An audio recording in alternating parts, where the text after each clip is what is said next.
Hi, everyone. If we could get just one round of applause for our speakers for being here today. I'm very grateful to be moderating these amazing women. And also, we're going to keep this organic. And as you have thoughts or questions, drop them in the chat. Paola's going to be helping me also pay attention to the chat so we could get some of those questions or even thoughts answered. And today, some of the questions that I will be asking our panelists will focus on gender and urbanism, the intersection of parking and feminism, and also how to get women involved more into advocacy around urbanism. And our first topic will actually focus on gender and urbanism. And I'm going to direct my question first to Paola. So Paola, the question we have is, what has been the role of women in urbanism, and both historically and in contemporary city planning, and how has this affected the creation of cities? Hi, everyone. I'm very excited to be here. Well, I first would like to start to give a framework on how cities were built. Cities that we are inhabiting now, they were developed at like around the beginning of the 20th century from this movement of modern architecture, where technology and engineering was at the forefront. Therefore, this idea of the car and big roads become quite important. And then it began a strong difference in between where is work, that is the city, and where is the home, that is the suburbs. And historically, women have been creating a strong positioning about housing reforms, especially within the suburbs, that it's not only being domestic spaces, but also how can be a mixed developments where you can find shops or daycares quite close to home. And then we also have great journalists like Jane Jacobs that demand the importance of the street life. But also with the different waves of feminism, we have been feeling more and more participation of women in the planning systems. Up until now, that we have women as decision makers. We have great examples as Anne Hidalgo or Ada Colau in Barcelona. That are bringing to light these often invisible needs of the urban life that women need. Great, that's awesome. Thank you. And Anna, actually, we have, how are cities currently structured in ways that prioritize car use? And really, this question I think could go to any of our panelists, but how are our cities currently structured in ways that prioritize car use? And how does this disproportionately affect women's experiences in urban space? Yeah, hello everyone. It's great to be here on Zivarts. So just to sort of contextualize this, the work I do is focused on folks who are non-drivers. So people who are either voluntary or involuntary non-drivers because of age, income, disability, immigration status, documentation status. And what I've found in the interviews I've done with non-drivers is that there are cities that are built around easy access for cars often don't work for us, and I'm sure we all see that in our daily lives. I think what's interesting to think about here is how women and people who are gender nonconforming are more likely to be non-drivers than men. And I'm not sure we always think about that. I think we're going to have a really interesting and nuanced conversation around safety and access. But I think what's important to note, at least in the research that I've been able to find, is that women are more likely to not have access to cars, both within households and also, women and lower income folks are, and immigrants and people of color are less likely in the US to have access to cars overall in a household. So just want to emphasize that piece, that when our communities are car dependent, they don't work for many of us, and especially they're not working for women and people with disabilities and older adults and children and folks who don't have that easy option of driving. Just here in Phoenix, we take the bus regularly, and the demographics that Anna, you just explained, is exactly what I see on the bus routinely. So Anne, with that in mind, how can we move away from the traditional idea, or I would say status quo idea of a car as the primary source of safety in transportation. Yeah, it's it is the ultimate paradigm shift. But as I get older, time gets smaller and history is just not that far away. And I've been exploring California history. I mean, Fresno is the original high-speed rail. These cities across rural California exist because of the rail. And so we think everything was built for the auto, but actually there was a time when everything was actually built for transit and trains. And so that's, agnostic of a feminist lens, but I guess bringing that kind of, what do I mean when I talk about feminism and being a feminist is very much coming from my performance art feminist training background from UC San Diego, actually. And Faith Ringgold, kind of one of the pioneers of art into breaking into, the institution. And so I think this really resonates with the Shoop approach and all of us that, come to this issue is when we see such obvious, egregious approaches that merit relatively simple fixes, but requiring us to just show up, it's actually harder than it looks because our systems now, engineering is so much auto oriented, but we actually have to go back up a level. Is who are these communities for? Why do we have this excess, and how can we, as quickly as possible, show up to spaces that are mostly male and are increasingly less and less, but thanks to actually meeting now in Toronto, the Women's Transportation Seminar, leadership across the Bay Area, at least in transit agency, transit authorities, is becoming increasingly female, and it's felt. And so women, get your engines ready in terms of business enterprise, because while it's such a lack in a missing perspective, there's a tremendous opportunity to fill that gap in perspective.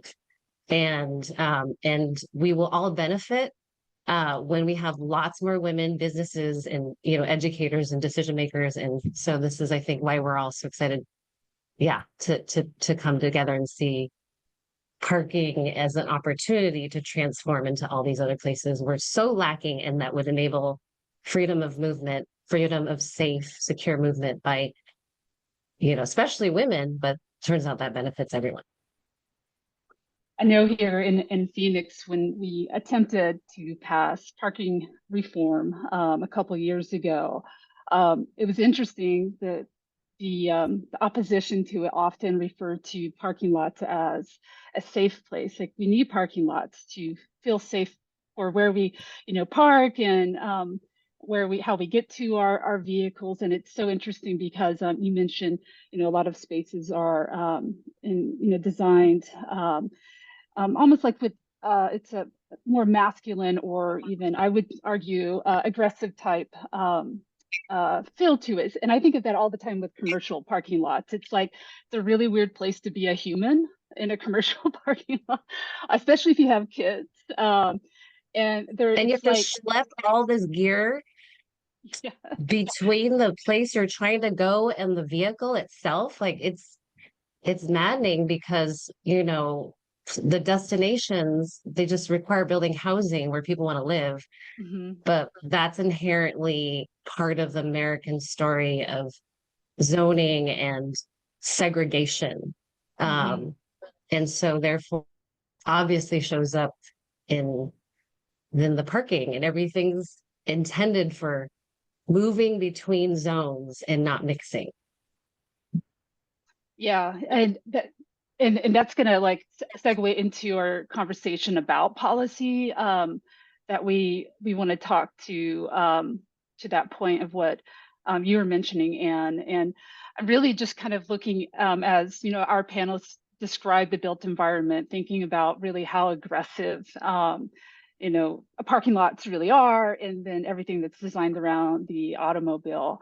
And parking lots in general, before I jump to a question for you, Anna, it's just one of those things when I think about them, and when I'm in one, it's like this street aggression that meets like an action film, that meets like some strange mutant steroid perspective of entitlement. It's a very weird place to be a human, and we still don't think about it that way as often as we maybe should, to help really push us towards more quickly that policy changes that we need. And so, Anna, one of the questions that I have for you, and also for Ann and Paola, but in what like specific ways do we currently what specific ways do current parking policies create challenges or disadvantages for women in their daily lives? So considering like safety, like we were just talking about with Ann, economic factors, caregiving, etc. Yeah, this is Anna, and I just switched cameras. I know my other camera, I think some folks were saying it was wiggling around a lot. It's a new web camera I was trying out for today, so hopefully this solved the problem. So, as I was thinking about this panel and how to respond to these questions around, women and transportation, I feel like I was sort of thinking about, the experiences of women in two ways. First is sort of like our, gendered expression and how that relates to the way people interact with us in the world. And that's not exclusive to women. I think it, also applies to a lot of folks who are gender queer and perhaps just not fitting into norms of what, gender expressions are, but that, those interactions around safety. And I think, that is one experience that is sort of unique to women and folks who are not, conforming or not presenting as, straight white men. I think the other piece is around, caregiving responsibilities. And again, right, not exclusive to women, though often case women are, taking on a lot of those responsibilities. And so, the caregiving piece is something that I have thought and learned a lot about as a parent in the last, now my kid is eight years. It wasn't something that I thought about at all up until I was a parent. And it's probably not something, there's a lot of caregiving of elders or other family members that happens that is not an experience I have yet, though may have at some point. And so, how that connects to parking, parking really is a piece of our built environment. And I think as I've done this transportation advocacy work now for a number of years and experienced life as a non-driver, for me, part of the equation is the transportation access. Like, how do people get where they need to go? What modes are they using? How reliable and frequent are those modes? How convenient, how safe? The other half of it is the land use piece, right? And where can people live, and where is that, where are the places that we need to go in relationship to where we can afford to live? And I think the parking piece really fits into that land use piece in particular, because we know that when we're building a bunch of parking, that adds to the cost of housing, it adds to the cost of retail, it spaces out that retail far away from the curb, right? And so for me, that's really the piece of it that we have to think about, because it bakes in that car dependency that just doesn't work for so many of us who don't have that option of driving. So with that in mind, for any of y'all to share on, like, what are like specific parking policies that we could do more of or introduce to mitigate, like what Anna was explaining, the spreading out of, where our destinations are further apart because the amount of space that parking lots need and take up.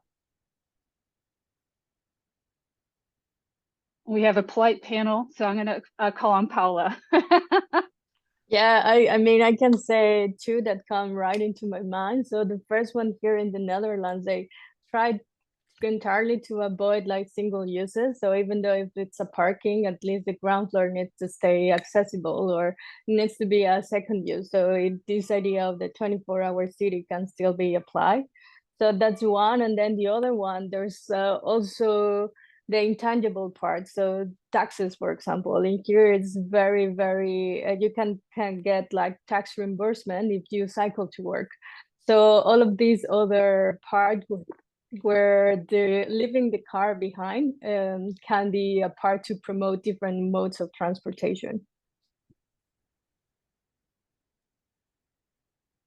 And yeah, I'll just thank you for that, lens, Anna. And I'm basically, that's where I focused all my efforts, kind of homing in on housing for people rather than cars. And I'll just share this quick video.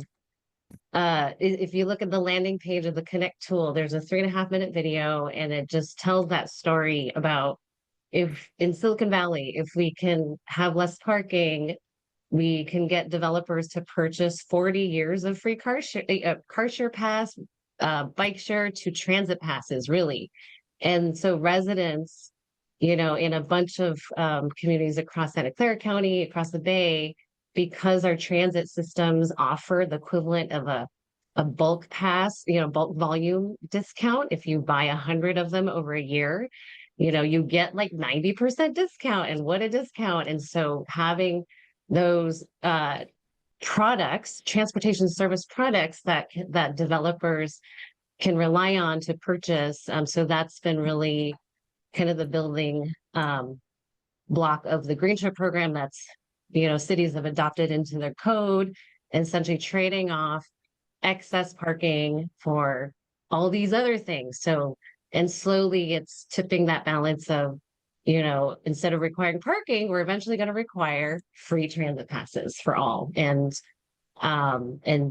paid parking. And that's the end goal, so that we can all get, live near the great communities and have great communities wherever we are, independent of transit, which is such a great win for Washington's policy, right? Like, it's not, you can live anywhere and have a high quality life. And that's part of why we're all drawn to this super exciting policy right now, I think. But yes, check out that. Yeah, basically policy. So pushing on the transit side as well, and making sure the transit folks know to be ready to create these new, essentially, products, transportation service products. And California, fortunately, has this thing called the Integrated Travel Program. And they are essentially purchasing at scale guidance for transit agencies to offer things like tap payments, and, so providing technical service at the state level, which Oregon, Washington, Evan on our board is doing. Yeah, I could go on and on, but I'll stop there. And Anna, I don't know if you had any more you want to elaborate to include on the policies. Yeah, there's so much to go on about that. So please do. There is. I mean, I think, in having conversations about parking reform here in Washington State, and the organization I work for is Disability Rights Washington. And so, while my work outside of my work here at Disability Rights Washington is focused on non-drivers, here we are really, thinking more broadly about the disability community, and, folks who do need to use cars to get around, who are disabled, and for whom, having access to a car, and a wheelchair accessible car, is really key. And so, part of the conversations that we've been a part of in Washington State around parking reform is, sure, we want to have these conversations about reducing overall the number of parking spots, but we need to make sure that we are increasing the ratio of ADA parking, so that people who are needing to use cars for transportation because they have disabilities, that piece is available to them. So that's one piece, to try to increase those ratios as part of your parking reform. There's a minimum, right, in the federal government, ADA, but how can you can go above that as a state or a local jurisdiction, and I believe Anchorage has done that. We are looking at doing that here in Washington State. So that's one sort of piece that I think is key. I guess, like, for me, it's all about, why we're doing this work is to reduce car dependency, so that cars become a less necessary tool for getting around, so that we have good other options. And, how do we do that in an equitable way where we're not creating burdens for people who are already having a lot of burdens? So whether that's folks with disabilities or low income folks, I think that's a really important conversation. While I love sort of conceptually the idea of congestion pricing, and I haven't been back to New York, I lived in New York for about 15 years, haven't been back since those policies went into effect. I think when we have really inequitable income levels in our communities or wealth levels, the impacts of those can be really disparate, right? And in Washington State, we have tolling on some of our highways for, high HOV lanes. And, easily people who are tech workers can afford that $15. It's nothing to them. While that $15 to someone who's not a tech worker, who's been priced out of closer in areas, is a lot more. And so, parking perhaps is a way to address some of these issues in a way that it is more equitable. And so I'm curious about how we can think about that sort of creating space, creating more capacity for building the density so that more people can live closer in versus just, charging for that further transportation.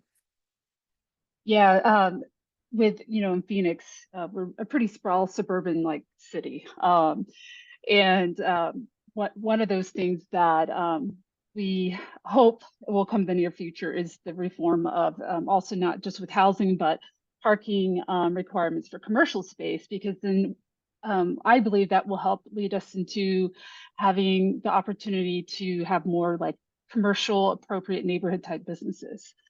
And then, it kind of ties into the discussion where it might be the segue also to getting more women involved in businesses and owning a business. And I wanted to throw this at Ann, actually, because I know Ann has experience in this and with getting women involved, not only in advocacy in the urban space and urbanism, but just even growth of women in businesses, owning a business, and also just making a change makers in urban spaces. Thank you. Yeah, I just intuitively am just leading by example and really passing on the torch of encouragement that I've been able to receive in my life. And just it's just too effective to see brilliant women take a seat at the table. And it's so fun to encourage it and watch power build and grow. And so I think a stat I heard, so just in terms of elected office, women have to be asked on average 7 times to run for office before they choose to. Hopefully that is decreasing over time. But fortunately, I feel like everyone here, whether you already have found your voice, you're going to meetings. So just, if you feel called, step up into boards and commissions, roles. There's great trainings out there. California Planning Roundtable offers Planning Leadership Academy training. I feel like everyone on the Slack channel for Parking Reform Network, everyone's supporting each other. The Shoopistas, Shoop himself, I didn't take his class. I just heard him present actually at the Planning Commissioners Institute in 2006. And I was like, oh my God, that's what's up. Like, I want to work on that. That just explains so much. And just, it was pure edutainment and hilariousness. And so so how do we bring more people? Just ask folks who seem like you've got that fire, that spark we get to see all of them and remind folks that they're needed and you can build this amazing career. I think that's something you don't hear about being a planner, let alone a transportation planner when you're growing up.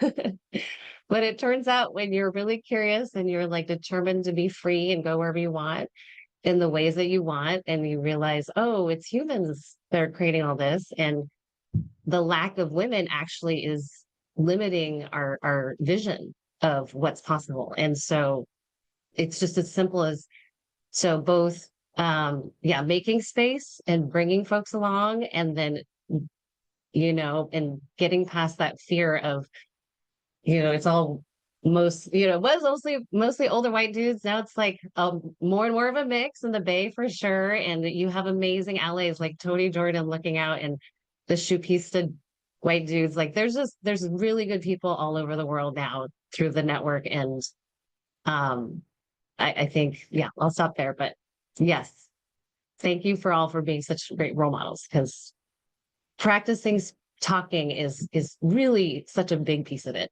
So the more chances you do it, the better. And kind of what got me more interested in urbanism in general, because I'm not like a subject matter expert. I do this just as a volunteer. Is like social media. So social media, from my perspective, it seems like a huge platform for learning more about urbanism, getting engaged. And this might be getting a little provocative, but I think we kind of need to at times. Is there's also that space on social media that could make it not feel as welcoming to women, like especially when we talk about the manosphere. I know that's something. And I do Yeah. see. So no apologies for speaking up, speaking your mind, speaking your truth, because it's no one's going to invite you to.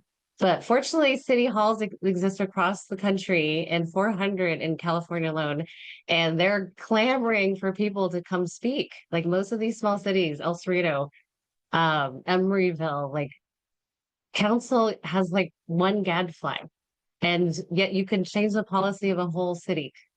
24,000 people, or the future, it's a different politics, I guess, in the Bay Area because of smaller cities. So it's a detriment and an opportunity. So move to the Bay and run for office. I'll help you. But it's literally, and then social media, you talk about communications, strategic communications actually is super needed, and is, increasingly what my role is in Caltrans, MTC, or MPO grants that are adopting parking policy reform as business as usual. You can't get federal funding anymore unless you eventually adopt a parking maximum or require transit passes or create a parking benefit district and whatnot. And so to get there is going to be requiring people like you, Nicole. And that's, I've been kind of recommending to our region and really everywhere. Government doesn't actually have to create the medium. We can just source it from the community because there's so much talent and local expertise, telling that story in a way that's organic and resonant. And it works because you all are leaders. You're all your own Tony Jordans everywhere, with your relationship infrastructure of trust and people who know you and like you because you are who you are, and you have credibility and you create community where you go. And so that is also a new thing that is being brought into kind of the more female dominated management spaces of transportation, that my favorite clients are essentially women working in transportation authorities that are bringing very much a new world of both management thinking and community engagement, just flipping it all on its head. So again, ladies, get your business engines ready, because California, it's just up and up 20% DBE, goals. So 20 years ago, that was like 3%. I wish And California's politics would bleed a little bit more into Arizona. For us being so close as neighbors, we're so behind compared to you. And we actually got some great questions in the chat. I'm looking at them right now. I have one from Jacob and also Wendy and Mark. Oh, Wendy and Mark are asking something about, does anyone know any good screenwriters to write movies, TV, and YouTube series about bikes and the various challenges to highlight problems and create a vibe? Something about that real quick too, on just TV and movies in general.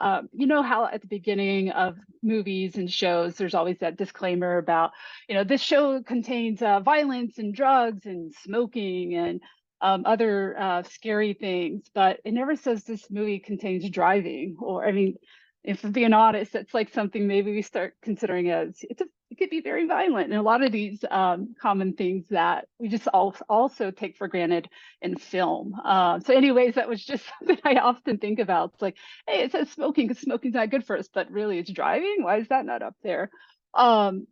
So, and then Jacob also, Jacob has a great question too. He says, this has been discussed a bit, but I'd like more details if you have them. So I'm curious if there are ideas you have for how to utilize the feminist argument for parking reform to attract more people who hold feminist ideals, but may not be passionate about parking into the movement for parking reform. That's a great one. That's something I come across. So I'll pass that over to y'all to answer. This is Anna, I can jump in. So, I think this is an interesting one, because I feel like, there are lots of groups out there doing this work in communities, but, when you think about who has the time and space to show up and be active, in this kind of advocacy work, it doesn't necessarily reflect the communities we live in. And so how do we change that? And I think, getting more women, more caregivers involved is, part of that, getting more low income folks, people of color, immigrants, disabled folks, like that's all part of it too, right?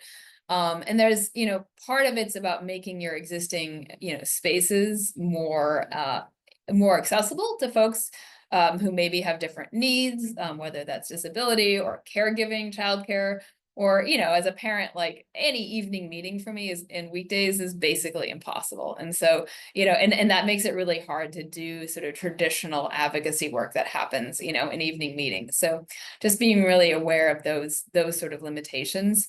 I think the other option, though, is, being able to and being willing to show up in spaces where perhaps they're not transportation or urbanist spaces, but people are receptive to these ideas. And I think a lot about, the school traffic safety conversations, just the people, trying to deal with the chaos that is school pickup when there's too many cars and not enough space.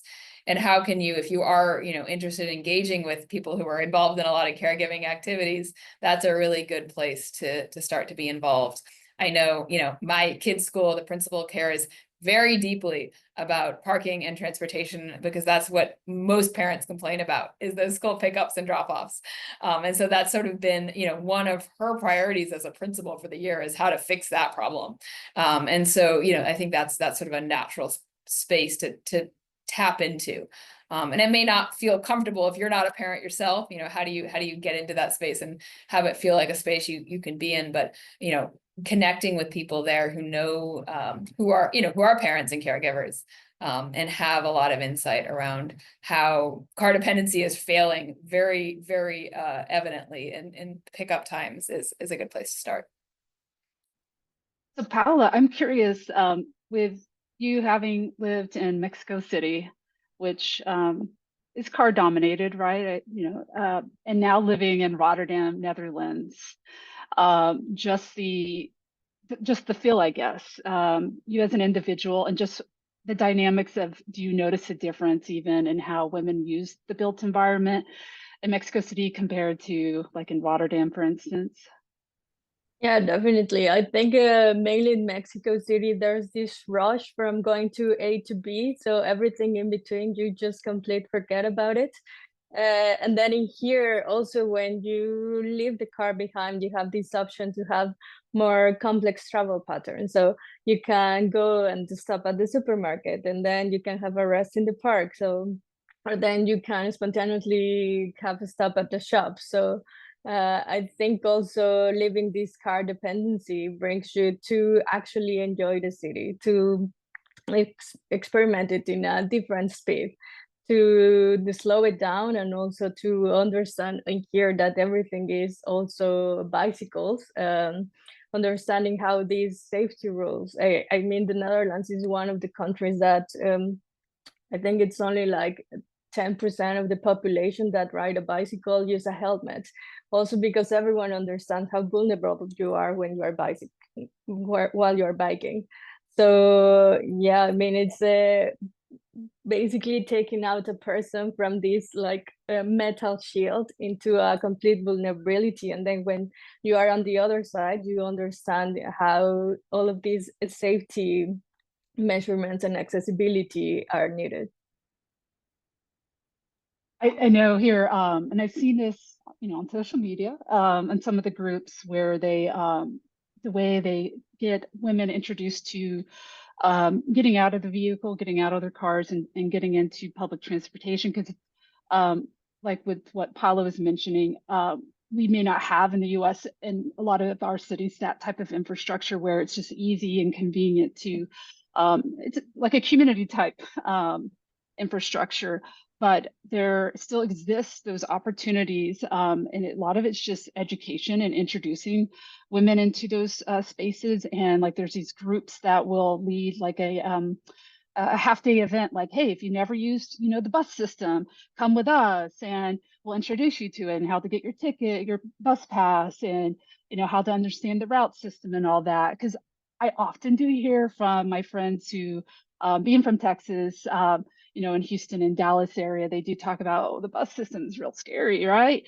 I mean, arguably, so is the gas station, but it's the way hardworking folks get around, and just trying to get folks introduced to the bus culture it's been one part, and it's mostly trying to get women actually introduced into who don't depend on the bus but want to get away from the car. So and I think too with that, some of the we're talking about getting women involved in advocacy spaces, and exactly what Anna said, making it more accessible, making things available even virtually is huge.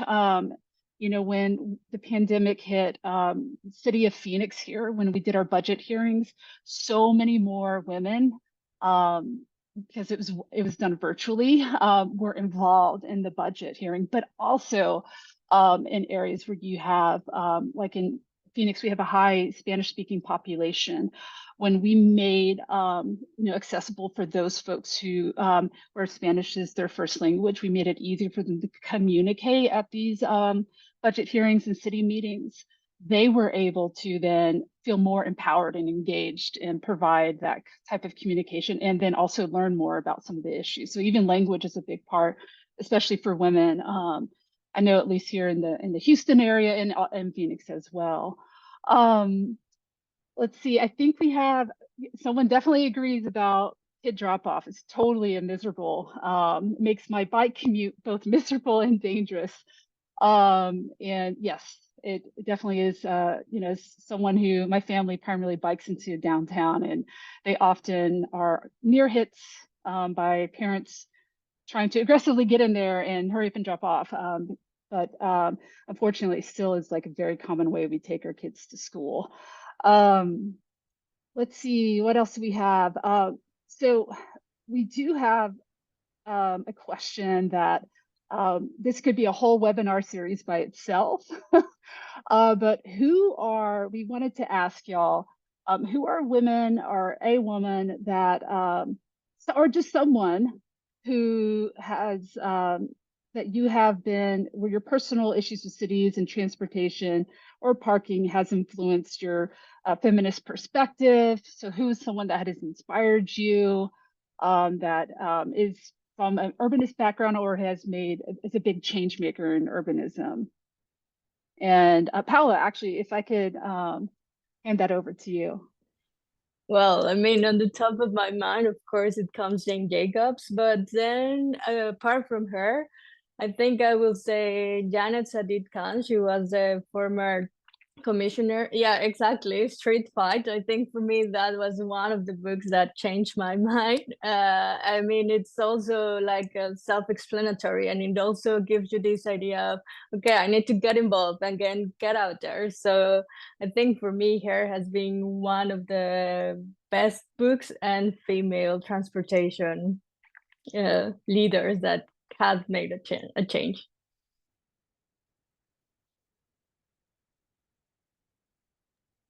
And then Anne, if you want to go, someone just asked what the book recommendation is, and I'll put that in the chat as well. Sure. It's a hard one, but at the moment, I'll go with Nuria Fernandez.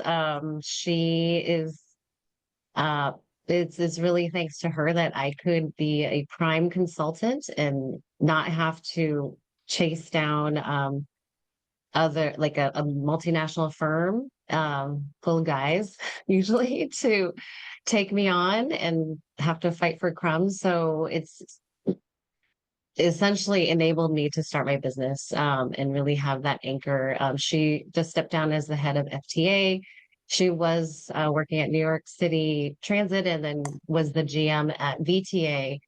And again, looking out for women business entrepreneurs, especially in the transportation space, as it is such a huge component of our economy. Government spending, it's the largest thing left. And it's just incredible to get to stand on those shoulders, that advocacy through administrative, really boring seeming things. And I want to pass that on to everyone here who has any interest, because as we've heard, the businesses of the future don't exist yet. And so we get to make them and fill these needs that are, more than half the population. So it's a huge market to help women and caregivers. Yeah, and it doesn't have to just be women helping women. It is great when others can step up and also be an elevator for making sure women's voices are heard and respected. So I really appreciate what Ann was sharing too. And, Anna, and by the way, if no one knows yet, I mean, I would be surprised, but I won't try to be rude about it. But if you don't know, Anna wrote a book as well, and I'll put that in the chat. But Anna, if you want to share, also who's someone who's been, or someone, yeah. Yeah, I mean, so here in Washington State, Barb Chamberlain is the director of our active transportation department at our State Department of Transportation, and has just done a lot of, really sort of systems building work to have active transportation be taken seriously as part of our state DOT framework, which I think is, is really important work. I'm trying to find a link here for the Othering and Belonging Institute at Berkeley has done some really wonderful work too around transportation and inclusion. And there's some resources that I will try to pull up and put into the chat. I don't have the links at my fingertips right now.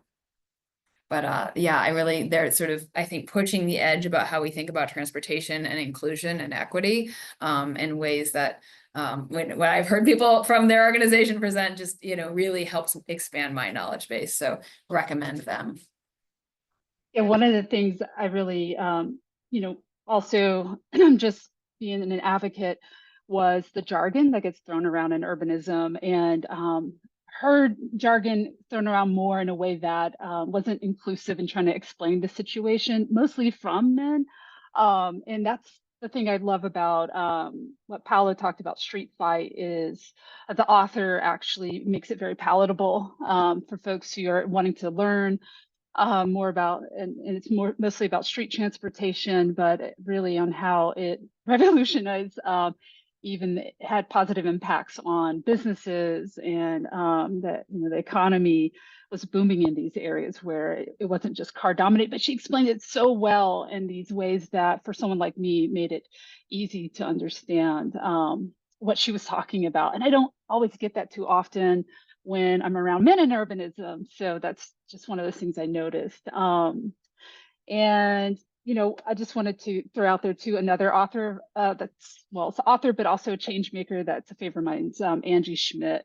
I don't know if you all could see that. I'll try to put that in there too. But with that, are there any closing thoughts that y'all want to share? Because we're right at that time. And I think this was one of the best PRN webinars, in my opinion, ever. So if y'all want to, close it out, and then we'll hand it over back to Paola. Well, just to say, we just need to go to the streets and fight. I mean, it's about community engagement. It's about thinking about the others. And I think the power of feminism or women is that it's not only thinking about female perspective, but it's including all of the underrepresented groups that are out there. So let's go out there and meet. Absolutely. And my very nerdy closing thought is disaggregate that data. We need to disaggregate the data, period, and include. And so it's just mind blowing. I get hired by governments to tell them to do this, but they're listening. and they want to, and they're like, oh, it's not just about quantity of workshop, but quality of input and building that professionalized practice of relationship, true relationship building, um, to enable us again to unlock the potential we all have. But yes, disaggregate the data and include not just residents of a place, but also workers and students. These are critical members of our society, and fortunately, communities that are adopting and doubling down on equity and inclusion are happily doing that. And it fortunately creates transparency for everyone. And it's very defendable and credible to say, this is why this is what we're doing, who we're serving with our limited dollars until we can get more. And then we'll have more and happily ever. So yes, great panel. Thank you so much for the opportunity and for all y'all listening in. Yeah, thanks. I'll just conclude. I think disaggregating the data is super important. And yeah, in trying to make sure that we're really thinking about who we're serving with the transportation and sort of land use systems that we have currently. Not just what, change would make, but, who is being served and not being served. And I guess one thing I'll add is just sort of big picture. I feel like the world is on fire in many ways, both literally and figuratively right now. And sometimes it feels hard to be like, okay, I want to talk about bus routes, right? When there's so many other things going on that feel like profound crises. And those are all important too. But I think something that happened, a conversation I had years ago, I keep on coming back to it. I was part of these like input sessions that our state DOT was doing with quote unquote stakeholders from around the state. And I couldn't make the one with other disabled folks. And so they were like, well, show up at this other one. And it was sort of rural agricultural interests. And, it was so interesting to be in a place where people were like, yeah, the system works pretty great for us. Like, we don't have any complaints. And I was like, and they were sort of less inclined to show up and be engaged because the system was working for them pretty well already. And I think, part of, transportation, for those of us who it's not working for, if you don't have a reliable bus, if you don't have housing, anywhere close to where you can afford to be, these things are deep and profound failures and do impact our life day in and day out. And so recognizing that this work is important, and just figuring out the people who are impacted the most and how can you have them engaged with you to create change. Thank you. Yeah, and I feel like to close this out, what everyone shared today, and hopefully the audience has gathered, is when we talk about feminism in urban spaces, we're talking about everyone. It's a very community-focused way of looking at the built environment and policies and changes. So it's even though it commonly is thought of as just for women, it is a very inclusive type of perspective that we wanted to, discuss today and even maybe challenge new ideas. So thank you so much for everyone that was here today. And thank you, Parking Reform Network, too, for putting this on. Yes, thank you, Nicole, for moderating, and Paola. Yes, thank you so much to everyone.